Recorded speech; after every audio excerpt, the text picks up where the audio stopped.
నకిలీ మద్యం కేసుపై విచారణ జరుపుతున్న సిట్ సంచలన విషయాలు వెలికితీసింది. ఈ కేసులో జోగి రమేష్ పాత్రని నిరూపించే బలమైన ఆధారాలు సేకరించింది. తంబళ్లపల్లి కేంద్రంగా అద్దేపల్లి బ్రదర్స్ సాగించిన ఈ అక్రమ దందాలో జోగి రమేష్ కూడా భాగస్వామి అని తేలిపోయింది. మొదటిగా అద్దేపల్లి జనార్దన్ రావు పేరు ఈ కేసులో తెరపైకొచ్చినప్పుడు ఆయన నేను ఒకే వీధిలో ఉండేవాళ్ళం తప్ప ఆయనకు నాకు పెద్దగా పరిచయం లేదు అని జోగి రమేష్ మీడియాకు చెప్పారు. అయితే 2023-25 మధ్య అద్దేపల్లి బ్రదర్స్ జోగి బ్రదర్స్ లు ఒకసారి కాదు, 2 సార్లు కాదు, ఏకంగా 7,000 సార్లు ఫోన్లో మాట్లాడుకున్నట్లుగా సిట్ అధికారులు కాల్ రికార్డ్స్ సేకరించారు. ఇక జోగి రమేష్ కి చెందిన స్వర్ణముఖి డెవలపర్స్ అనే సంస్థ ఖాతాలో అద్దేపల్లి బ్రదర్స్ ఖాతాల నుండి ఒక ఏడాదిలో ₹1 కోటి నగదు ట్రాన్స్ఫర్ అయినట్లుగా గుర్తించారు.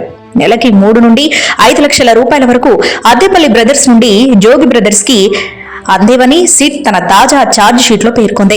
నకిలీ మద్యం వ్యాపారం చేయడమే కాక దాన్ని తెలుగుదేశం పార్టీపైకి నెట్టాలని ప్రయత్నించిన Jogi Ramesh and Vaikapa psycho batch కి ఈ ఛార్జ్ షీట్ ఒక చెంపదెబ్బ లాంటిది. డబ్బు చేతులు మారినట్లు చూపించడం అనేది అవినీతి కేసుల విచారణలో చాలా చాలా ముఖ్యమైన విషయం. ఇప్పుడు నకిలీ మద్యం కేసులో ఆ డబ్బు ఆధారాలు దొరికాయి కాబట్టి ఇక ఇప్పట్లో జోగి రమేష్ కి బెయిల్ వచ్చే అవకాశం లేనట్లే. అంతేకాదు ఈ కేసులో జోగికి శిక్ష పడటం కూడా ఖాయంగా కనిపిస్తోంది. అదే జరిగితే ఇక జోగి రమేష్ ఎన్నికల్లో పోటీ చేయడానికి కూడా అర్హత కోల్పోతారు. మొత్తానికి పెడన నియోజకవర్గానికి కృష్ణా జిల్లాకి పట్టిన పీడ త్వరలోనే వదిలిపోనుంది.